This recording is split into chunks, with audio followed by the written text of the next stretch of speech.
This is Pet Life Radio. Let's talk pets.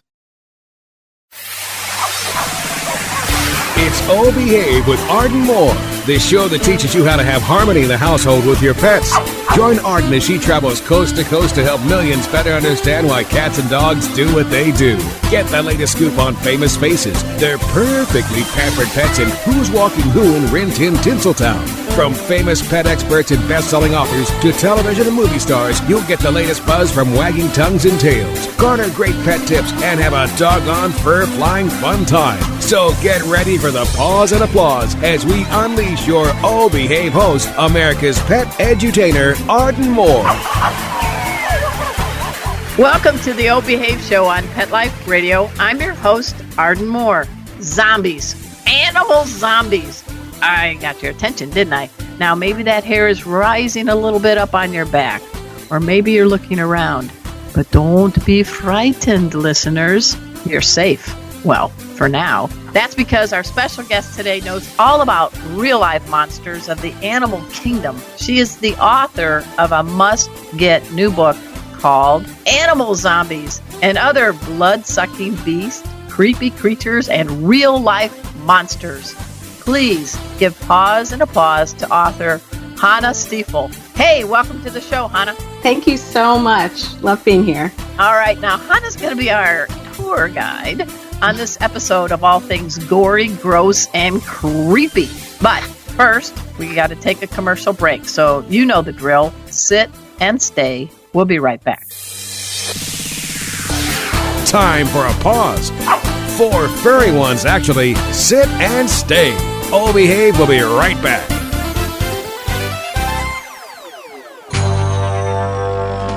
It's designerpetsweaters.com. Hand-knitted designer sweaters for your precious pup or cool cat. Beautiful couture patterns for your pets, including custom-knitted formal wear, casual wear, yachting, and even sports-themed. Many designer pet sweaters include feathered tammy hats, top hats, and a lot of sparkle. Each sweater includes leg loops, front paw sleeves, and leash opening. Visit designerpetsweaters.com to order your 4-legged fashions today. Your pets will stay warm for the winter and be runway ready. Large or small, we fit them all. designerpetsweaters.com.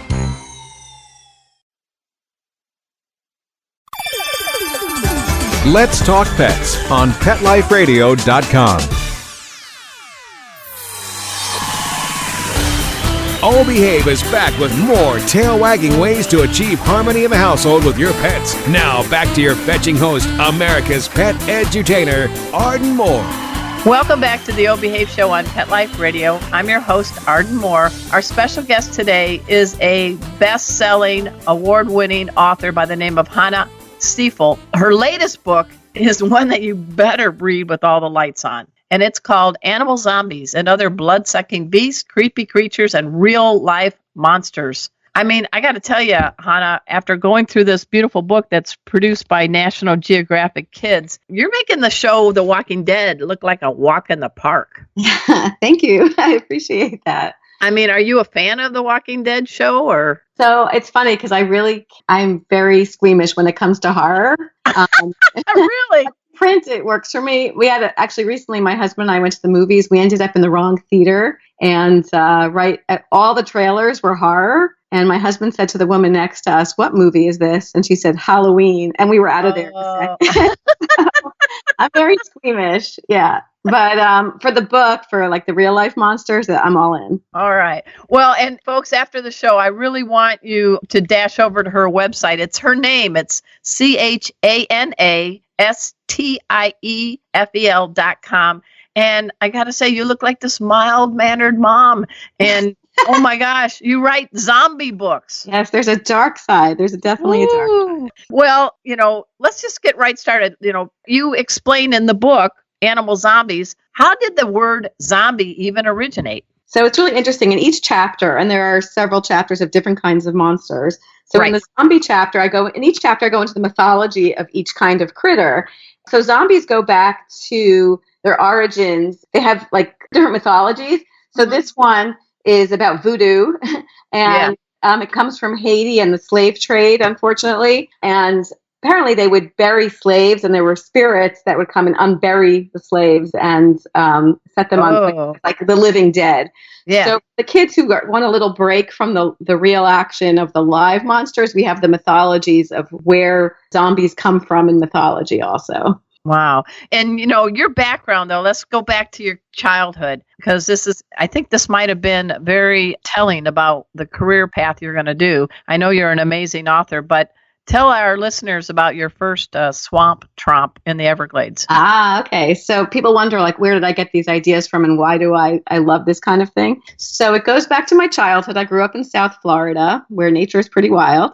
And my parents loved nature and would take us to the Everglades often to see wildlife. And we would go on these swamp tromps with a park ranger, and you kind of just roll up your jeans and you walk in the muck. And we would look for interesting insects and birds and snakes. I asked my mom recently, like, how they let us do this as small children. There are probably alligators out there. My feeling is that back then the alligators were a little more rare than they are today. Probably wouldn't do the same thing today, but we did go on trips where we saw lots of alligators in the wild. And I think all those things turned me on. We also had a canoe growing up. We lived next to a canal, so we would drop the canoe into the canal and go paddling around looking for interesting creatures. And one creepy fact, go ahead.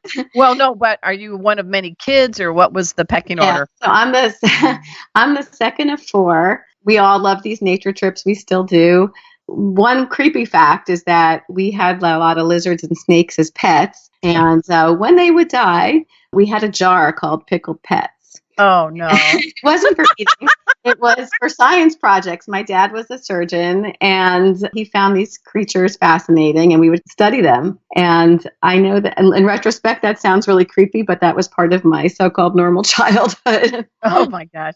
Now, what part? Mark lives in South Florida, and I used to be a reporter for almost 10 years at the Fort Lauderdale Sun-Sentinel. So I lived in Lake Worth and Lantana, and I lived in Lake Worth, actually West Lake Worth, where I was near the Loxahatchee and, the Everglades and all that. So where were you growing up? We were in North Miami Beach, so it was probably about a 45-minute ride to the Everglades. Wow, that's so funny. Yeah. And then, so we know that your dad was a surgeon and you kind of inherited that exploratory scientific genes. Where did you get your writing genes? Oh, that's a good question. I think from school, my teachers, from a very young age, my teachers always encouraged me to write. I even remember my third grade teachers in my fifth grade, and they just, they kind of labeled me as the writer.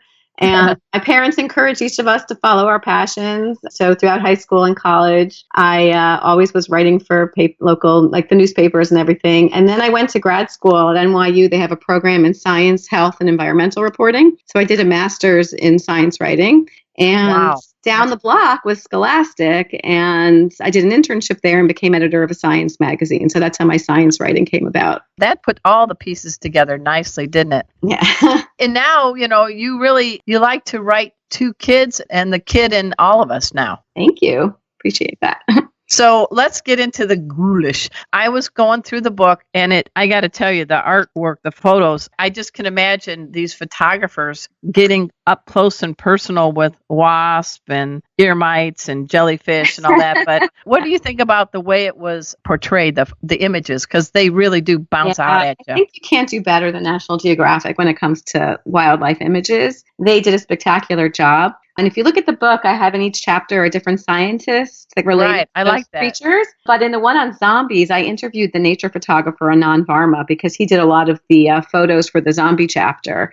And he shared some of his secrets about how he got them to sit still and how he made the lighting just eerie and beautiful at the same time. So while these creatures are definitely creepy, he somehow made them glow and look really spectacularly beautiful also at the same time. Oh my gosh, for sure. Yeah. Well, let's get some goodies. We don't want to share every little blood-sucking tale from this book called Animal Zombies, but I have a little bit of a creepy fascination now with wasp and what they do to ladybugs. It's kind of like a creepy version of Lady and the Tramp. How do you see? What's the connection to Lady and the Tramp? Well, Lady and the Tramp, it's those two, they have this love affair and they suck their little spaghetti noodles and you think how sweet.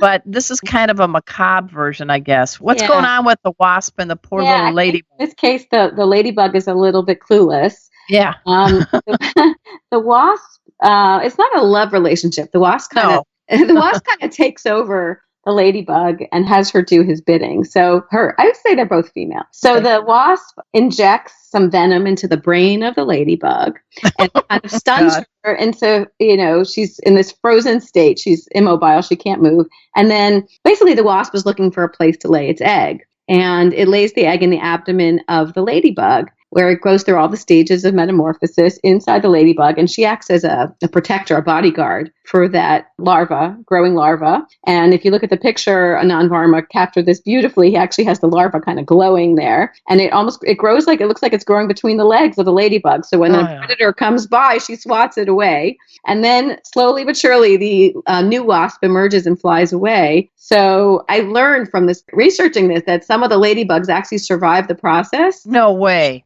Do they have to go for some of them are injected again by a new wasp, so can't win. They don't learn. I mean, yes, ladies, don't be clueless. That's the message. But exactly, look out for stinging wasps. Good Lord. Well, I'm laughing because I'm in deep in the heart of Dallas, and I have a backyard office. It's a tiny house, and I've been opening up the doors because we're getting the nice sunny but cool breeze because I have 3 dogs, and there's ladybugs that float into my tiny house onto the ceiling, and when they drop, I catch them like a softball player. And I carefully usher them outside. Now I'm realizing they're like, no, I'm getting away from the wicked wasp. So now I will have to find them a home. I'll have to rehome them, right? Yes, for sure. Oh my Protect those ladybugs, yeah.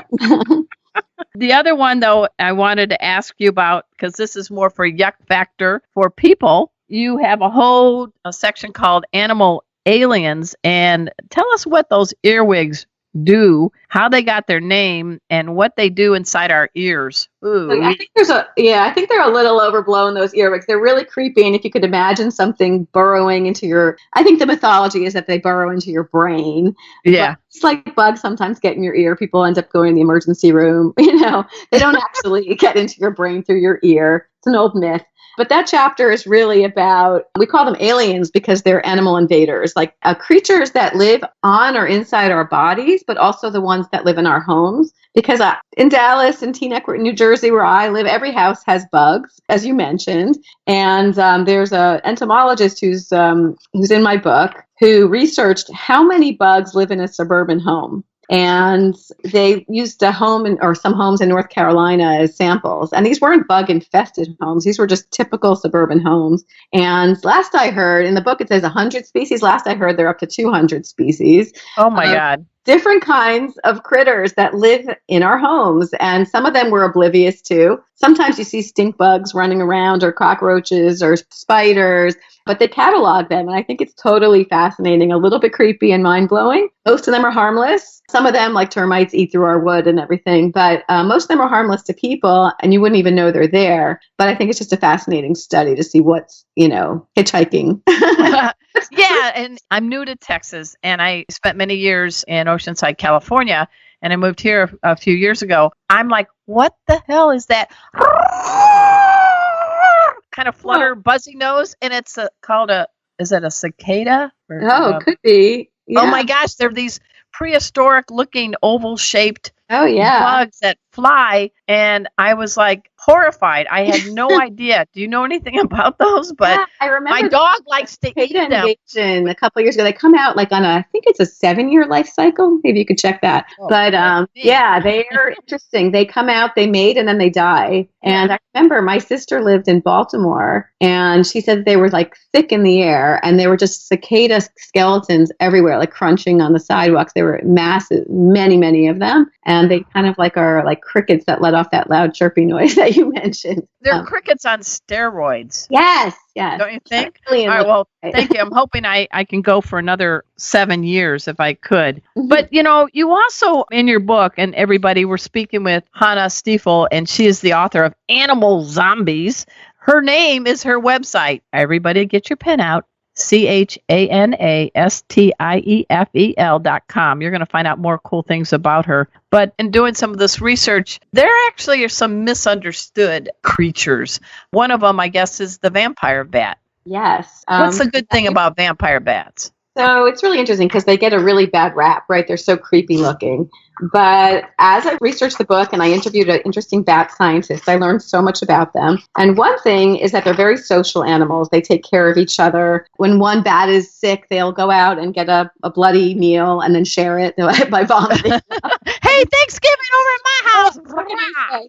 But also that can be beneficial to humans. And people say, like, well, how could something like a vampire bat be beneficial? Well, when they suck blood, they have a protein that's an anticoagulant. It's like an anti-clotting factor to keep the blood flowing, right? They lap it up. It's a myth that they suck it up through their fangs. They really like puncture the skin and then they lap it up. So to keep the blood flowing, they produce this anticoagulant, this anti-clotting factor. And scientists have researched it and studied it, and they discovered that this could be really useful for stroke victims and keeping blood flow. So they've copied that chemical and they're using it to help stroke victims. So that's one way that these animals are, we call it in the book, they're helpers, not horrors, or horror. The question is, are they horrors or helpers? In this case, the vampire bat is a helper. All right. Hey, everybody. We're speaking with Chana Stiefel, the author of Animal Zombies. It's put together by National Geographic Kids. So you guys, I'm telling you, it is full of amazing illustrations by very, very talented photographers. And Chana also spotlights some of the scientists that can give us some of the creep factor on some of these and the misunderstood. Before we continue talking with Chana, listeners, I want to talk to you about grass. All right, not that grass. I'm talking about doggy grass. Come on. For those times when your poor dog is home alone, you don't want their four legs crossed. You don't want to come home to a piddle surprise. So our friends at Doggy Lawn have the solution. They have real grass. Yeah, delivered to you. And it absorbs odors. It's not messy. It's just the natural place to beckon a dog to potty. It's terrific if you live in a motorhome or in an apartment, you name it. I want you all to go to doggylawn.com. And if you put in doggylawn.com/ohbehave, you'll get a discount. Woohoo! And every new subscription, Doggy Lawn donates a much needed item to a local dog shelter. So if you go to doggylawn.com/ohbehave, you're going to get a discount on your first shipment. Woohoo! Let's talk pets. Let's talk pets On Pet Life Radio. Pet Life Radio. PetLifeRadio.com. Hi, I'm Dean Koontz, and you're listening to Oh Behave with Arden Moore on Pet Life Radio. We're back from the lot. Just checked the paper and we had a record showing at the box. The letterbox, that is. Now back to Oh Behave. Here's Arden. Welcome back to the Oh Behave show on Pet Life Radio. I'm your host, Arden Moore, and I thought I was going to be really creeped out by you, Chana, but I'm not. I want to hang out with you. I mean, seriously, I can just see you when you're like somebody will say, so at a cocktail party, what do you do, young lady? I write about creepy things, right? How do you identify yourself? Oh, wow. During an introduction. Yeah, I'm a children's author. You mentioned earlier, I'm a mom. I'm a mom of 4 kids. Yeah, I also do public relations. I'm a director of PR at an all-girls high school. So that could be a little scary sometimes. Well, we're talking about your book, Animal Zombies, but as from one author to another, we always have to also let people know what's on the horizon. And you've got this cool book because, folks, her name is pronounced Chana, but it's spelled Chana. And at the start of the show, my producer, Mark Winter, and I, he actually went on a site that gives you the correct pronunciations for different names because obviously this is a radio show. And then I'm like, oh, great. Now she's got a challenging last name, too. So we were very happy we got the right name thanks to Mark, the first name. But you and I have a name like Arden. You got Chana, and everybody misspells it. So tell us how that has motivated you for your next book and what's it called and what's it about.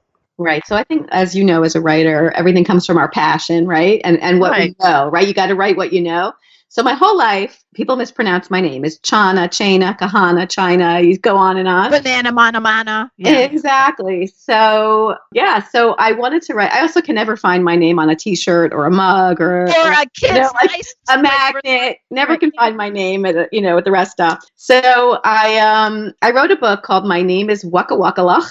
And It's my next book coming out from Houghton Mifflin, and it's about a cave girl who's upset that no one can pronounce her name, and she can never find her name on a T-shirt. So she wants to change her name to something easy like Oog, Boog, or Goog. And it's funny because she's a really like smart, strong girl who has vision and dreams, and she goes to the elder and he kind of helps her figure it out. So that book is obviously fiction, but it's based on my real life because Chana Stiefel is had a little hard to pronounce, but in the end, I'm very proud of my name. I'm named for my great-grandmother, and Stiefel I got from my husband. Stiefel in German means boot. So that's something side of the family, apparently, yes. And so, yeah, I'm proud of my name, and I think all kids, all adults should be proud of their names. And it's also interesting to kind of research your name and find out where it comes from. Well, so, I had one book by them. It's Animal Planet, it was called, and I co-authored it. And it was all these fun things about dogs and cats and other things. So that was my connection with you. But the other one that I really like that you have is it came out a couple years ago, and this is important. It's called Why Can't Grandma Remember My Name? Tell us a little bit about that, and that's aimed at kids.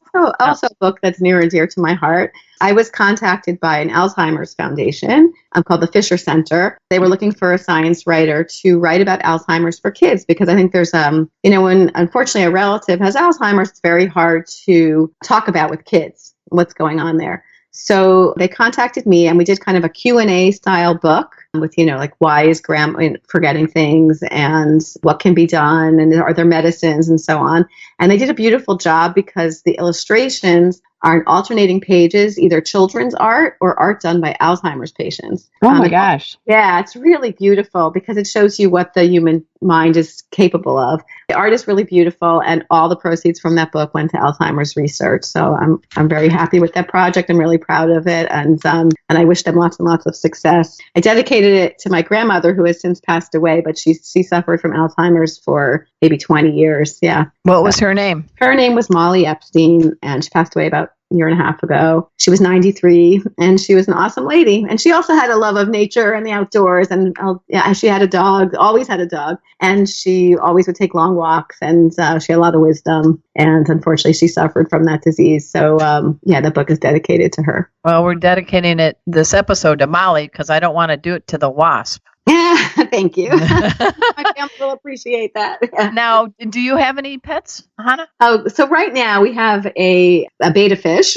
a beautiful betta fish. And so we only have one fish. My son, who's 13, wrote me a 3-page manifesto of why we should get a dog. Good for him. He wants a dog desperately. He's the youngest, and he feels lonely in the house that his big siblings aren't around so much. So, yes, he wants a dog desperately. Did he win the argument? Not yet. Let me help him. He wrote that, all the presidents have had dogs, and, and it shows you compassion, and, he would take care of it. And I'm not convinced yet.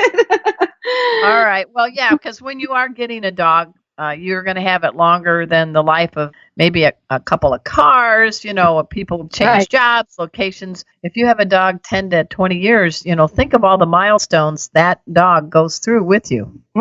That's a good argument. Yeah. But on the other hand, all the good that a dog will do for your son, because he's got a best friend, he's going to learn about having responsibility. It teaches his communication skills because he's actually speaking a new language, dog. That's true. There you go. See, I'm a Libra. I can argue for both sides.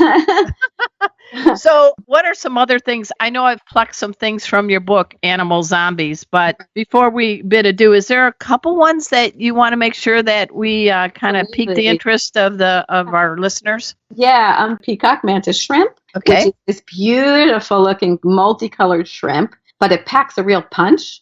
They say it's not good for a tank. They put it in a glass tank because when it punches with its claw, it could break glass. It's that strong. Wow. It shatter the shells of prey, and it even heats up the water when it does that. So you got to look out for the peacock mantis shrimp. Another one is it something people would try to eat as a delicacy? I don't know. I mean, it looks kind of appealing. It's really beautiful. It could look beautiful.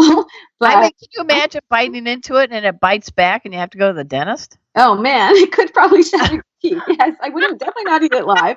And there are so many in here that I just love that I think are really cool. But one is, kids love this one. There's a frog with translucent skin. called a glass frog, and you can see its inner organs. And when it's alive, you could see its heart pumping, you could see its capillaries and veins, and kids are just floored by this. And I have asked kids, like, what do you think it would be like if humans had translucent skin? And I think that would be fascinating, right? And I think it also would be a little gross, but at the same time, it might, humanize people more.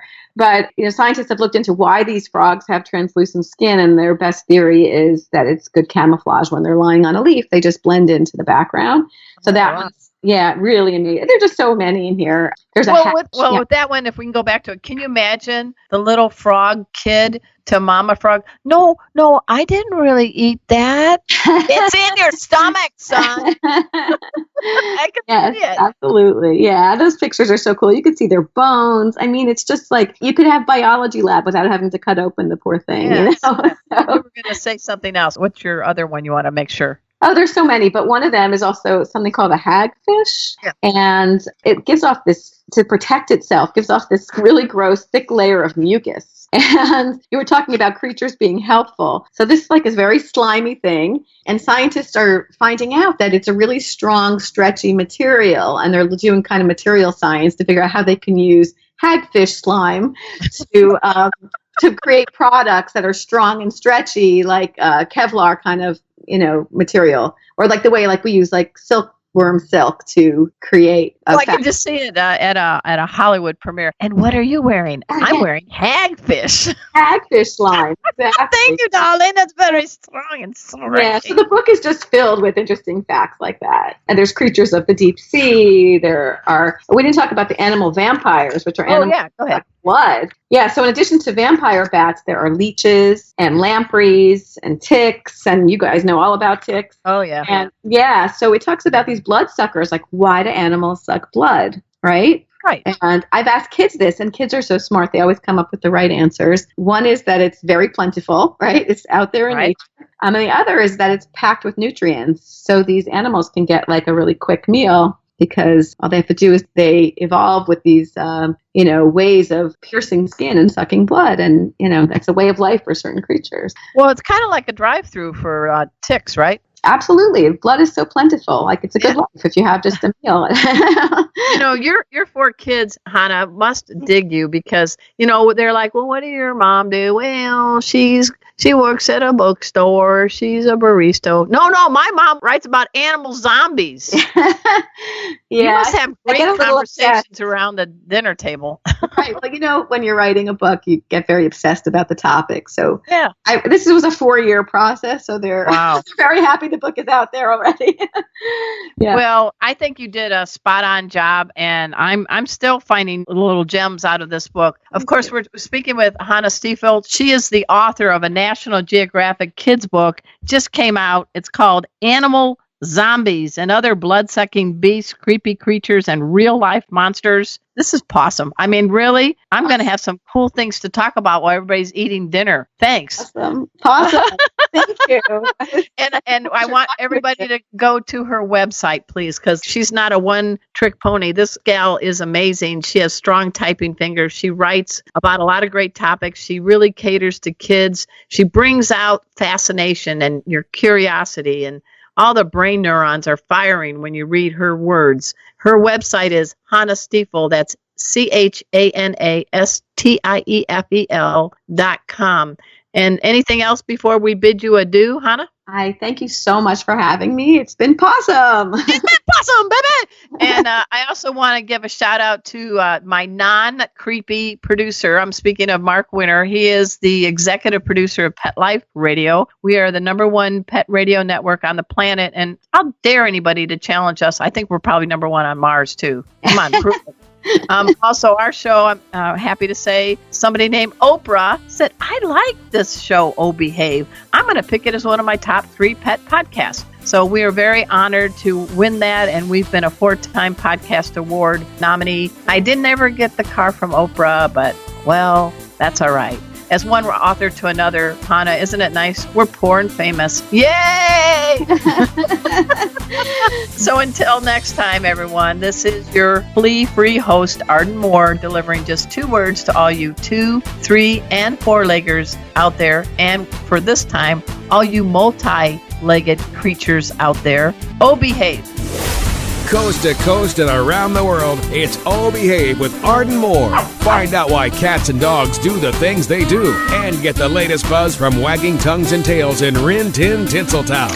From famous pet experts and best-selling authors to television and movie stars, you'll get great tail-wagging pet tips and have a fur-flying fun time. All Behave with America's pet edutainer, Arden Moore. Every week on demand, only on PetLifeRadio.com.